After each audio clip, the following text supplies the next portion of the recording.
The wisdom of the anti-circ. This week's Torah portion actually talks about the benefits of circumcision, which is an everlasting covenant with God. In fact, when Abraham circumcised himself, God came to visit him afterwards.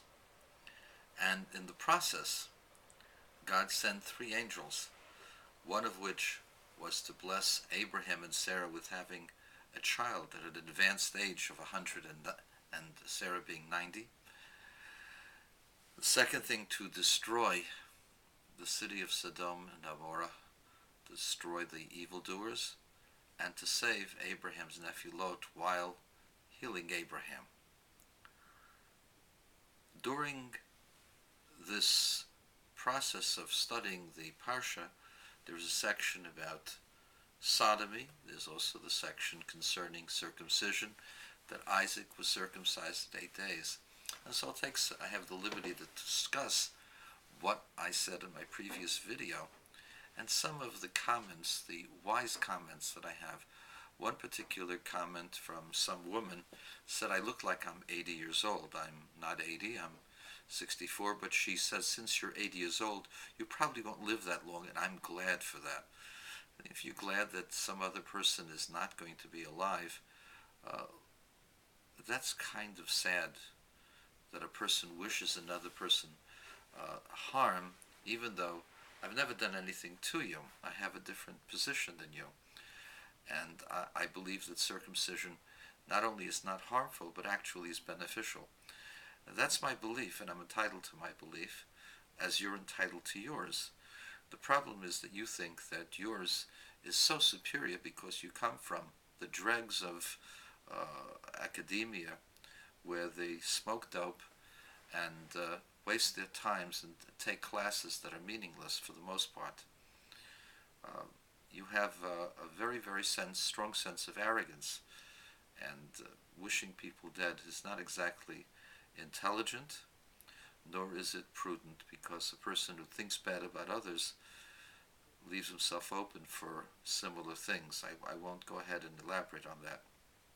Another particular joker who thinks of himself as quite intelligent, has said this several times, is not only an anti-circ but also a Bible critic. Now, Bible critics have no basis for what they say, and I'm saying this knowing full well what is out there. There is not a single shred of evidence or a document that can substantiate any of the Bible critics' claims. The Torah, chapter 17 of Genesis, is an integral part of the Torah. There is no evidence that this was an interpolation of later sages or later commentaries. Anybody saying that has to go ahead and go to a psychiatrist. You're deranged, you're a lunatic, and you're uninformed, because there's never been any evidence for that. The Bible critics who wish to put that in are so far off from both the simple interpretation and the analysis that it doesn't even deserve a comment. Another particular person says that I am unable to understand the differences between qualitative and quantitative reasoning, because he has presented to me that certain countries have large bodies of people who are circumcised and have AIDS. Now, I answered the person, and if you look it up in Wikipedia, Ethiopia is a very poor country, a lot of prostitution, very, very poor hygiene. There are very, very few people who use condoms, and it's not surprising that it has a large population that have contacted AIDS, especially since Africa is the place from which it's been exported. And by the way, Ethiopians have less AIDS on average than do South Africans. Ethiopians, a lot of them are Muslims. It is a fact that Muslims who are very, very sexually active have less AIDS than other groups. The only thing that can explain having less AIDS is the fact that they're circumcised. Now, circumcision is not a preventative entirely, but it does help in the process, and that's been substantiated by many, many different studies. The studies that are against it say that it's not substantial enough, nor does it warrant the cost, because there are other cost-effective methods. But what these other studies are saying is that there is a benefit. It's just a question of whether the benefits are worth the process of circumcising. But there are no studies at all to the opposite, that it's destructive. So they answer me that it desensitizes the member, the penis. And my response to you is that most sexologists, that's what they call themselves, have had studies, numerous studies, and have not found any appreciable difference between circumcised male individuals and couples and uncircumcised. There's very, very little difference. The differences are minor. What is lost is gained in other sides. And I don't want to go into the details of sexual orgasms and things of that nature. I'm a rabbi. I'm not a sexologist, but I can tell you that there is no difference. And on the contrary, Torah says that if you listen to my commandments, you will live long. And it has been substantiated, and many, many diseases are avoided by being circumcised. And say, well, they've disproved that. They have not disproved that. The evidence seems to be weighted far, far more for circumcision than for non-circumcision. The Langerhans cells, or whatever they are, that supposedly are protection against AIDS, that doesn't work completely, because if you're dirty and you have schmutz, if you got dirt inside the foreskin and you don't scrub it, you don't clean it, it's going to have bacteria, viruses, and stuff like that harbored there. And if people don't have proper hygiene, as they do in the third world, they're going to wind up with greater STDs, sexually transmitted diseases, for those who don't know what that means.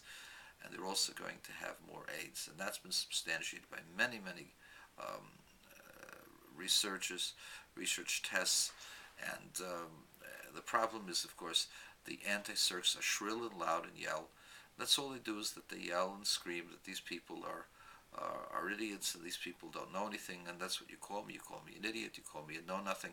I would bet you that I would beat most of you in an IQ test or in any other kind of intelligence test, but that's not important. IQ tests are not the measure of the character of a person, and I wish to be known by my character, not by my brains. That being said, in my video, I also gave you some very, very interesting code concerning the discovery of AIDS within 33-letter increments in the story of Sodom and Gomorrah. And I find that fascinating, and I would hope that you would review that video and find that fascinating as well. Torah is the blueprint of the world, and every time there is a code, the code is relevant to the topic at hand. And that's the difference between the Torah and Moby Dick, not just because of the sheer number. The numbers of all of the codes are just astronomical in comparison to other texts, even the Samaritan text, where they have minor changes. All of a sudden, the codes disappear. 60% of the codes disappear, 70% of the codes disappear because of the changes. They don't have any other codes appearing. And so this Torah is the blueprint of the world. And that's number one. The preponderance of the codes indicate something very special here. And the fact is that the codes are always relevant to the topic at hand. There's a code for AIDS in the story of Sodom and Gomorrah, where they wish to sodomize the two angels. I find that fascinating. I find that inspiring. And I find that refreshing, that the Torah is substantiated as the blueprint of the world. And I hope you look at the video again. And for all those who have criticized me and wished me harm, I wish you no harm. I hope that your mind can expand and accept another person's opinion. As I've learned from you, sometimes I react to you, but really, truly, you're entitled to your opinion, as I am mine. Shabbos.